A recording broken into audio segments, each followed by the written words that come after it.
Good day, everyone. This is Prime Needles, and welcome to DDO Players News, where we take a look at the latest news in DDO and on the tabletop. And please welcome my co-host from Ravenloft, Dracula. Hey now, everybody. How's it going? Hello there, Drac. How are things going in Barovia? Don't ask. It sucks. It's horrible. Oh, the peasants Between, are after you. yeah, that's right. Between real life issues, between tech issues, it's amazing this freaking episode is even being recorded. Ooh. Then let's head into and hopefully get this recorded before the demons come in I and hope mess our so. computer. Let's begin with game news where Lamannia Preview 2 for Update 42 is up, and this has the first look at the new dungeons. Yeah, and it looks like we have 9 story dungeons. We've got 6 COG Explorer dungeons. And of course, also a first look at the first raid coming into Masterminds of Sharn and the COG Explorer area itself. And of course, you get both the quest and the raid named Loot. Always good to see looks at that. And we have some minor artifacts and some new filigrees we can take a look at.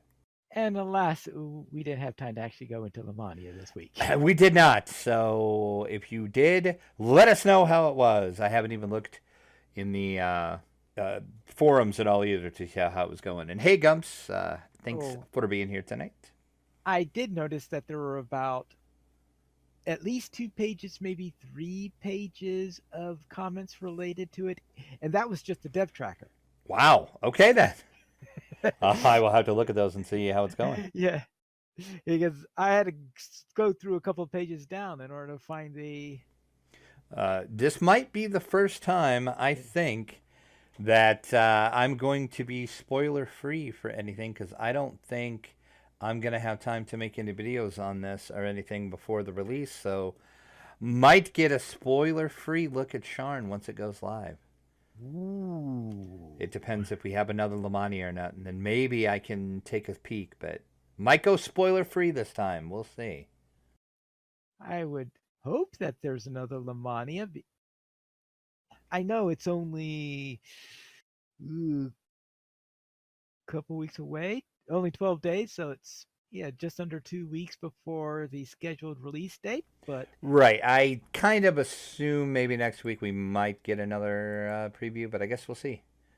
It'll be interesting to see, but I'm getting excited, and as Gumsking says in the chat, getting hyped. That's right, the hype Sharn is real. Now, some of the things to note concerning this is that this is, of course, test, which means everything is subject to change. Of course.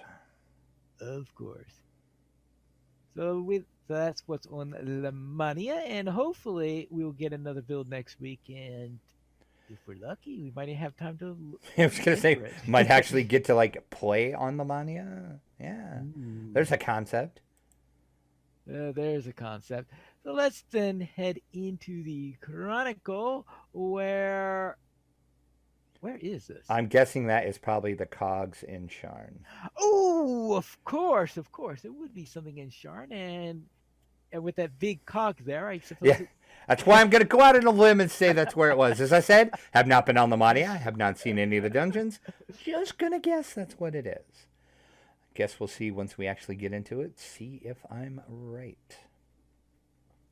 In our community spotlight for our chronicle this week at the High Lords of Malkir. Of course, over on Solona, they are hosting another one of their trivia nights. Those are always fun to partake in. So if you're not doing anything this Sunday evening, April the 21st, hop on Solona and check out Trivia Night with the High Lords of Malkir. And then we have, of course, our fan site news section. We've got part 17 of The Den of the Cobalt Brothers, and that's with Game Olio Dan. Even Note is writing about a fresh start, so check out what she has to say about that. Wicked Wednesdays, full of Sharn spoilers, with the top hat tab. Okay, forget it. I'm not even going to print. Yeah, okay, I'm done. Well, Top hat to lab. sure, yeah, what you said. I cannot speak this evening. It's been a week, folks. It has been a week. Free DO. Don't get silly now. And that is with Psycho Blonde. So click over to watch that. Fire of the Dragon is from Return of the House of Grouse. Check over to read that. Of course, the Damsels of DDO. Watch all the damselness, I guess I want to say, in their latest video. D&D Splat 1.7 had the Sorcerer MVP. And that, of course, was part of DDO Night on DDO Stream. And, of course, don't forget about Fridays on Ice with Baklagor. We have a Chronicle comment. I have not even read this question yet. Ooh. So this is going to go off the cuff. What do you think you would find in the trash barrels of the cogs in Sharn? Rockets? Sure. That's a good one. I was going to say rats, probably. Well, yeah, there is always that. Yeah. Just off the top of my head, I'm saying rats. Okay. All right. You're saying rats. And you said gears, so okay, all right. Well, actually, I said sprockets. Oh, sprockets, gears, same difference, Okay, close enough. And then we have our screenshot of the week, which has to be the most greatest name I have ever seen in the Chronicle for the screenshot of the week yet. It is Grand Baron Hubert Bartholomew Coverdale III, Esquire, Captains of Flagship, in the 411th DDO screenshot of the week. Yes, the Grand Baron Hubert Bartholomew Coverdale III, Esquire. That is a fancy name, Pineleaf. Right. Yeah, that's quite a fancy name. I'll have to agree with that. And he has a captain's coat on, so I can see why he's a captain. Okay, all right. Gotcha. I just suddenly thought of a question. Okay. How does one take a selfie in DDO? You spin the camera around. I've never been able to spin a camera around in DDO. Oh, yeah. I can do it in Lotro easily, but I've never been able to figure out how to do it in DDO. Yeah, it's done about the same way. You just use your mouse buttons, and then you spin the camera around, and then you get it zoomed in just right, and then get the angle just right. Oh, no. I cannot look at anything other than my back. Oh, really? Oh, yeah. Well, next time we play, we'll have to see if we can't get you to look at your front and get a screenshot. It must be my settings or something like that. Might be. Gonna say it could be, but yeah, it's and then you just kind of had to get the angle, because usually when I take like a screenshot of my character, it's usually from the front most of the time. Yeah, I guess it's because let's see what the trouble I have. Yeah, right, because I can't ever do it, because that's why I never know what my character looks like except when I'm on the loading screen, because you don't have a wardrobe appearance like you have in DDO, where you can look at the dressing room and see what you look like there. And which SSG, if you're listening, we need that. We need that. Yes. And because I can never move my camera, I can never look at my character, so I'm always blind as to what I look like. Well, we will figure that out, because it's got to be a setting. All right. Then we'll look at that at some point, and hopefully we can have a report next week on how well that went, if we remember. And then Gumsgang in the chat is saying the number pad keys might help to rotate the camera as well. Which I have never done it with the number pad keys, but that's a good suggestion. Okay. So we will try that. And as Pineleaf said, we will report back. Next week for the show, we'll see if Pineleaf successfully took a DDO selfie. Either that or I'll completely forget. Or that. Let's into our store sales. We've got, for a limited time, through April the 21st, double bonus points in the DDO store. That is always exciting. It's the Adventure in Advance sale. You got 20% off select adventure packs. Quest XP elixirs. That is through April the 25th. Weekly coupons going to get you the Light SP potion. 10 of those. Use the coupon code SPELLPOINTS. Also through April the 25th. And the DDO bonus days this time around. 30% challenge reward now through April the 21st. Let's see what's coming in from the dungeon.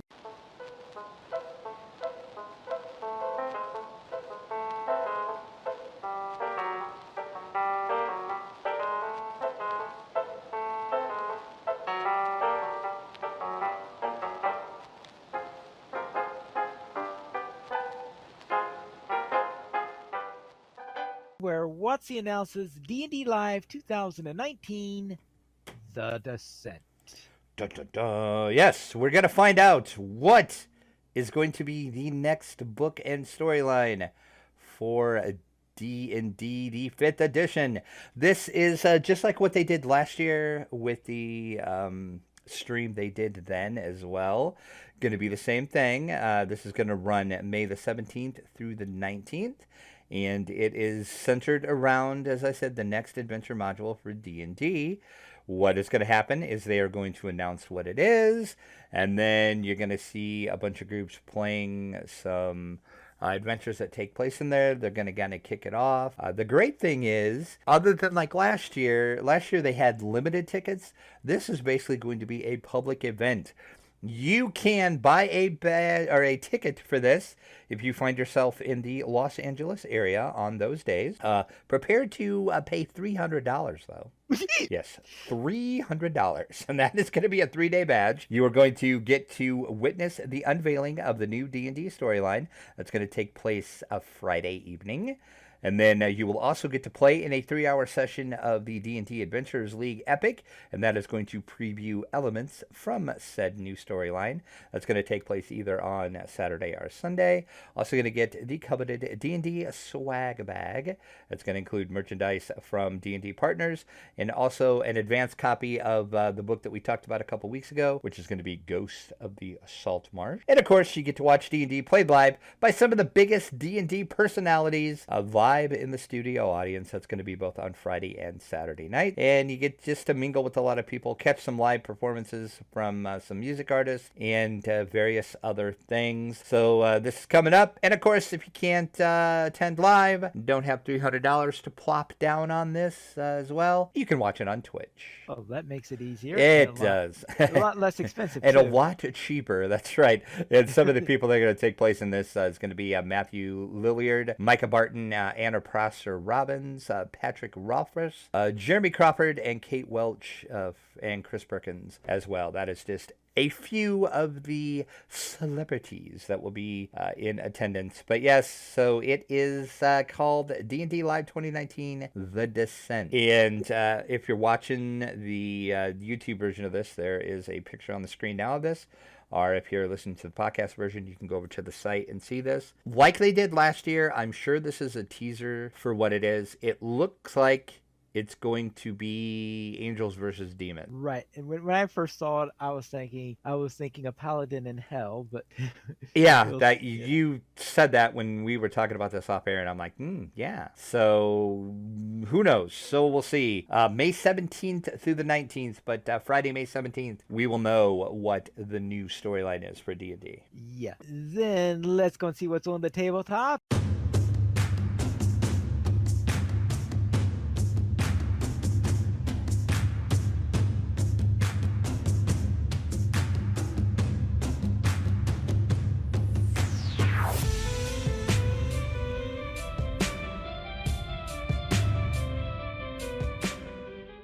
Then we'll begin with Choose Your Own Adventure, War with the Evil Power Master. Dun, dun, dun. Oh, I love this cover too. This is one of the Choose Your Own Adventure books that I never read. So I have no idea what the story of this is. But this is the second series in the Choose Your Own Adventure games. So just like the previous game, you are going to play through the book as you make your way through. Z-Man Games says about this, an alarm blares, filling the halls and echoing down to your room. A booming voice proclaims, sudden total destruction of the planet Marzana, Section 31, 4789. Evil Power Master claims responsibility. You leap out of bed. No one had heard from the Evil Power Master in years. Everyone thought he disappeared. Maybe even turned away from his evil power mastering ways. Looks like everyone was wrong. You grab your comm device and quickly send out a signal to the Rapid Force crew.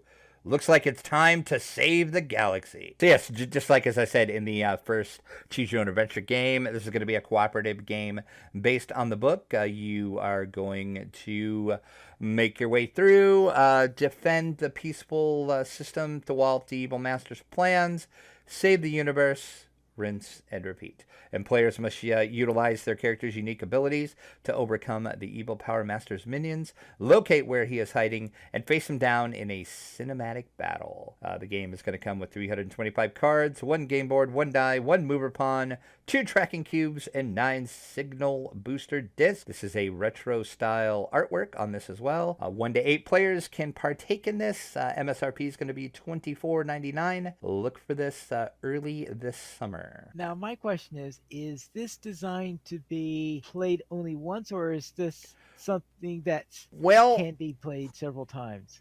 I'm going to say it's a one and done just from the little bit I have started to go through the first Choose Your Own Adventure game. And I don't really see how it would be much fun the second time around. I mean, there's nothing stopping you. It's not like it's a legacy game where you're ripping things up or you're changing things. Right. I suppose you could go back through and make different choices. So it will be as bad as running through a Choose Your Own Adventure itself.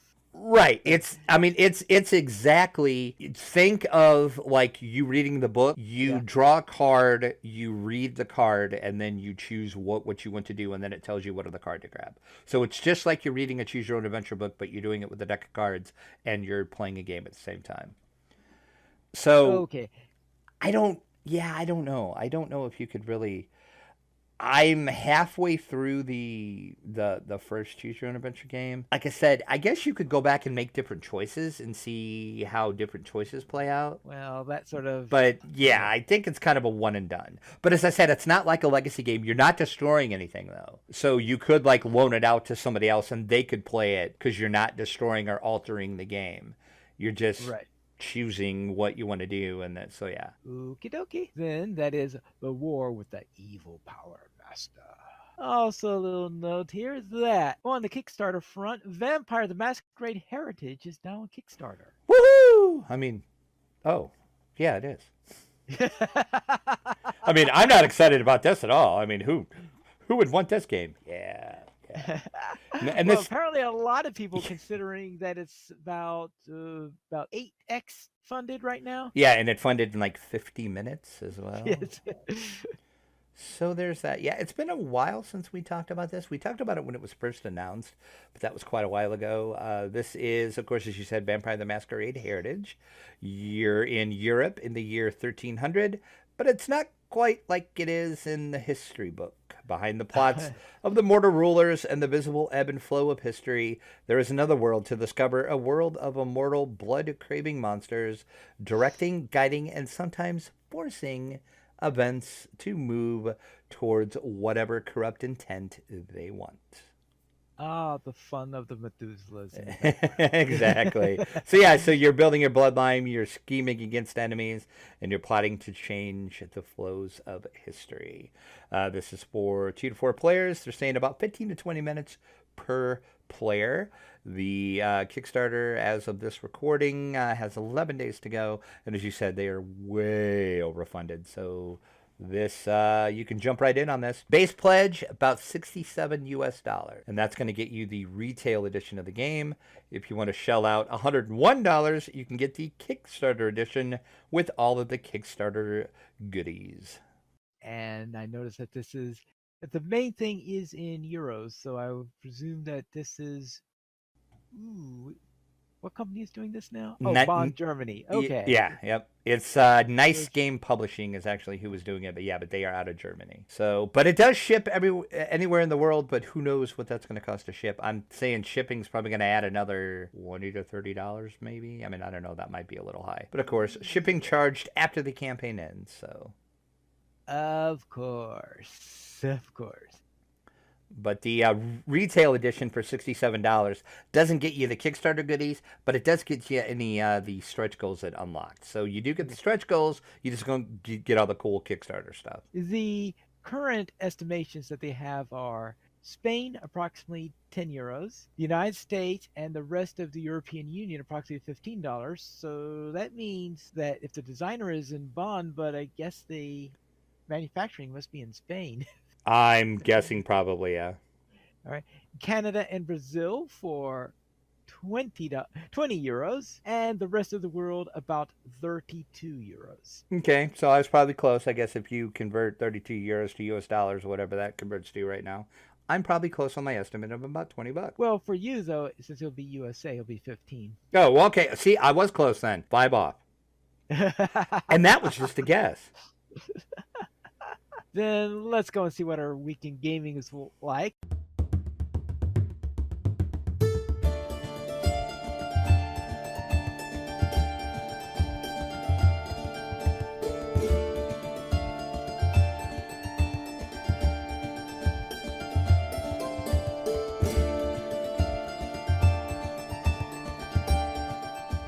And based on your description at the beginning of the show, it doesn't sound like you got much time in. Yeah, no, not really. Yeah, life sucks. Bad, very, very bad. Long story, not for the podcast. Yeah, the only thing I did is I did play a little bit over on Wayfinder. That, of course, is the static group I have, which is a Rent and Tay. And now, apparently, Lessa as well. Somehow, Lessa got inducted into guys' night. I don't know. I'm confused. I don't know. It's weird, but anyway, it's always fun to play with Lessa, and she's played with us like the last 3 weeks, so she's officially a member of the Three Amigos, but we can't call ourselves the Three Amigos anymore because there's 4 of us now. Okay. So. Well, you say tres amigos en una amiga. Sure, there you go. What he said. That's what we are now. So we did we started the Druid's Deep quest line.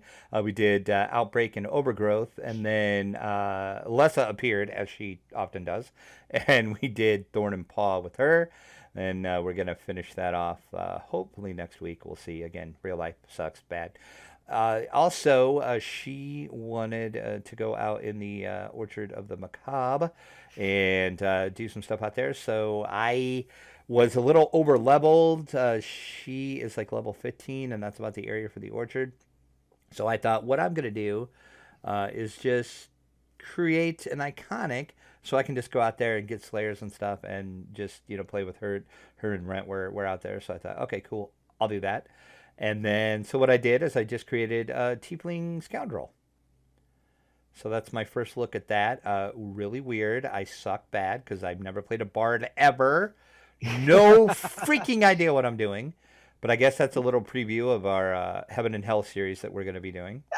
Because that's what I'm going to do. So I'm telling you now, I'm going to suck. I'm going to go, what's this button do? Oh, that's what that does. Cool. What's this one do? Oh, that's what that does. I thought you were planning on taking 1 level of Bard and 14 levels of something you're familiar with. Yeah. After playing just with the straight one, yeah, it's probably what I'm going to do. Going 1 Bard and 14 Warlock probably, but we'll see. We'll see. I guess it depends how bad I want to suck in our series, so we'll see. But anyway, so we did basically just out there Slayers and chest runs because she was looking to get the ingredients to get the Minas Legion's hat, or the helmet, I mean. So that's what we were doing. So we did a bunch of Slayers and chest runs out there, and I like that area. And that whole chest run circuit, we did probably, I don't know, 10 times maybe. It is real quick. It only takes maybe 10 minutes to run it. So we did that. So that was fun. And that's really it. Like I said, real life sucks and got in the way. And yeah, so that's all I did. So save us, Pine save us. Let's then go with what I did last week. We will begin with Dungeons and Dragons, where DDO, where I ran my Wood Elf Tiefling. Actually, this is for the last 2 weeks since we didn't have a show last week. But I took out my Wood Elf, my level 8 Wood Elf with Dracula, where we ran In Need of Supplies, The Rescue, The Giant's Lair, The Giant's Lieutenant, and Faithfully Departed, where at that point we reached level 9. Yay! And I even forgot that we did any of that. So yeah, I guess we did that. Oh, you forgot all about that. Then on my Dragonborn Artificer, I ran Feast or Famine, or attempted to run Feast or Famine, because when I was doing that, I managed to constantly have negative levels thrown onto me. I hate negative levels. They are a pain. That is true. They were a pain. So I thought, well, the best way to handle negative levels is to rest a little bit before continuing on. Of course, forgetting that in Feast or Famine, you're on a timer that's hidden. Oh, yeah, that's right. I forgot you are. So by the time I got to the boss fight, I opened the door with where you run into the final one in the boss fight and all that stuff, and the hunting party has already returned. And the hunting party then all comes out en masse with whatever is in the room naturally. They come in, and there's one cleric in there that put in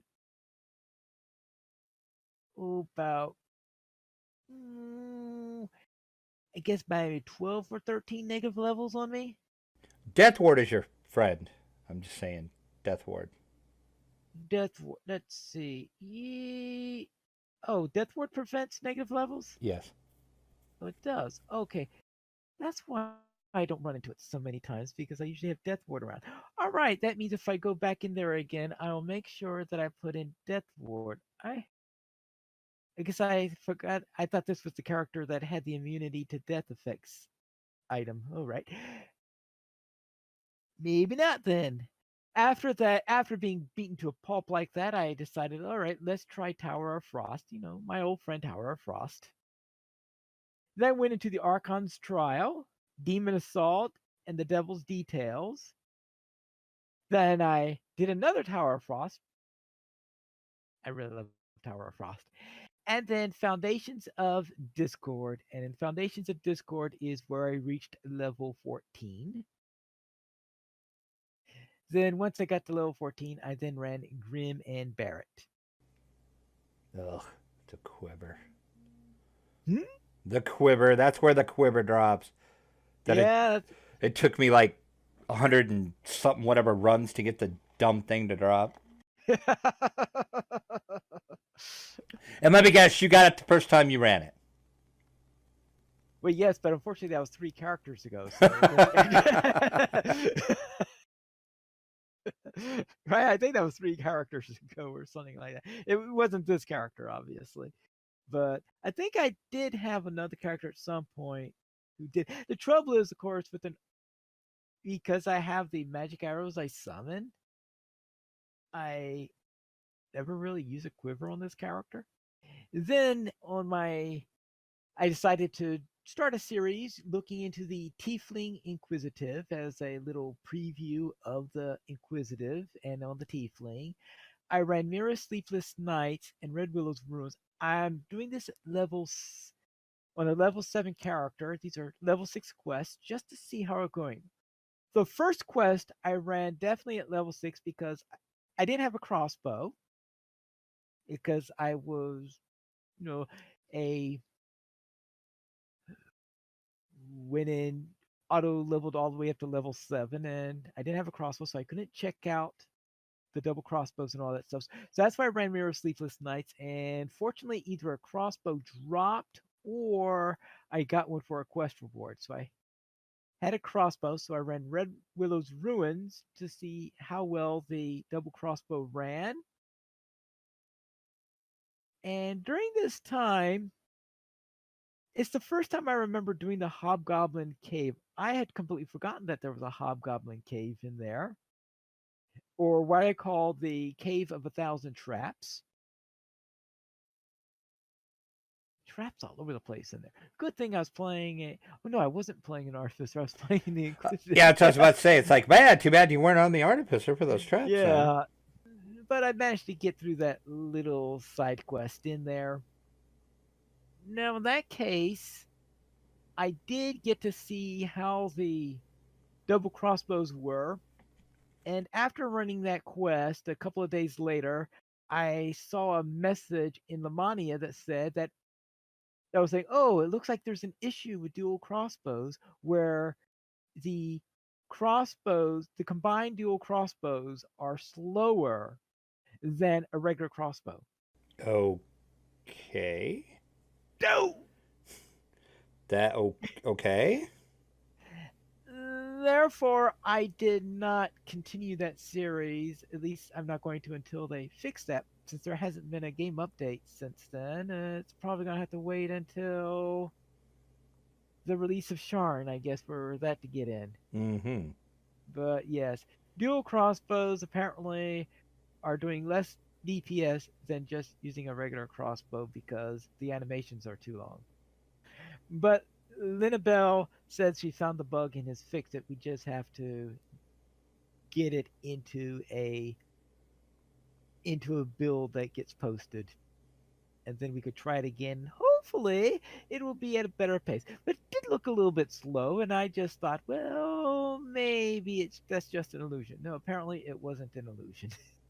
In Minecraft, I ran Mage Rages weeks 2 and 3, and in week 3, I finally got a Mage Rage run completed under an hour. Just barely under an hour, but it's certainly better than 2.5 hours. I gotta tell you that.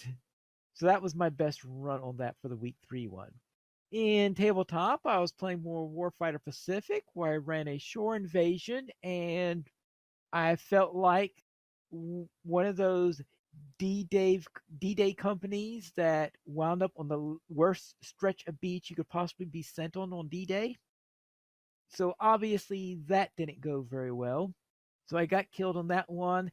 After that, I decided to go back and try a nice basic scenario. And I decided in this scenario that instead of playing the US Marines, I will play the Chinese and see how the Chinese play compared to the Marines in there. And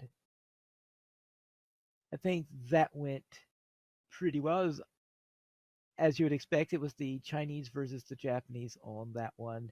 So simulating probably something up in Manchuria or something like that. And that one I was able to win. So at least I can occasionally get a win when I'm playing Warfighter. And that finishes up my week in gaming. We currently have 19 supporters on Patreon. If you'd like to help support DDO players, simply go to the donations page where you can support the Players Alliance on Patreon. There you'll find rewards, including a mention on the podcast your choice, or you be guest with us for an episode of DDO Players News. And maybe Draculetta will someday have time to actually look into new rewards. Yeah, well, we'll see. We have an email this week from Stinger. What does Stinger say? He says, this is kind of directed towards you, Pine Leaf, but Ooh. this is when we were talking about the London version of Ticket to Ride. He Ah, says, very excited as a Brit about a London version of Ticket to Ride. But wait, what? Buses? Why is it not based on the London Underground? No! I feel robbed. P.S. Not one person who would notice the globe? I beg to differ. Touche, Stinger. Touche, sir. Finished off with a little stinger there, yes. Yeah, I would have thought that a number of people from the UK would notice that little bit. But yes, you would think it would be based on the London Underground. I did not even think about that until Stinger brought that up in that email. And I'm like, well, yeah, that seems like it'd be a no brainer. Yeah, because that's what was confusing about. Maybe Yeah. that will be the expansion. If there is an expansion. I'm not saying there's going to be an expansion, but An maybe. expansion will include the underground. Yes. Maybe. Actually, wasn't this supposed to be a mini Yeah, Ticket it's to Ride? it's like a introductory version. It's got Right. streamlined rules. Yeah, it's supposed to Yeah. be I easier. Yeah, I think the London Underground will require a full-fledged game because it isn't. I would assume that the London Underground will be a pretty large system, considering how old it is and how large an area it serves. That could be the reason, but we'll have to see. If you would like to send us an email, you can send it to podcast@ddoplayers.com. You could also follow us on Twitter, the Players Alliance at Players Ally, DDO Players at DDO Players, Dracula at Dracula_72, and Pineleaf at Pineleaf Needles. You can also follow Drac on Twitch at Draculetta_72. The Players Alliance has two shows on Thursdays at 7 p.m. US Eastern Time. We have DDO Players News, and on Saturdays at 8:30 p.m. US Eastern Time, we have Locha Players News. You can join us for our live shows at ddoplayers.com/live. And that is all for tonight. And this is Piling Needles reminding you to quest responsibly.